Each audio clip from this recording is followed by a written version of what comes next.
As a mom of kid with autism, alam kong napakahirap maghanap ng online and accessible resources para maturuan natin ang mga anak natin na magsalita. Simula nga nung na-diagnose si Ate Isa na may high-functioning ASD or tinatawag na Autism Spectrum Disorder, dito na din ako nag-decide na maging full-time mom para mas matutukan ko siya palagi. Sobrang helpful nga na nakita ko ng application na to na makakatulong talaga sa mga batang with ASD. Dahil hindi naman lahat tayo mga mare afford magpa-therapy o kaya naman ay may makukuha agad na schedule sa therapy, eto nga mga mare ang Milo Speech Therapy Support application na available sa App Store and Play Store.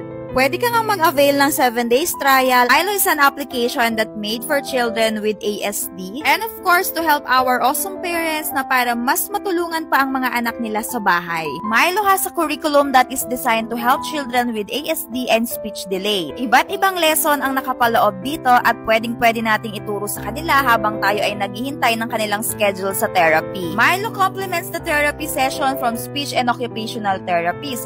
It is not replacement for the required therapy session and parents are still advised to follow their doctor's recommendations.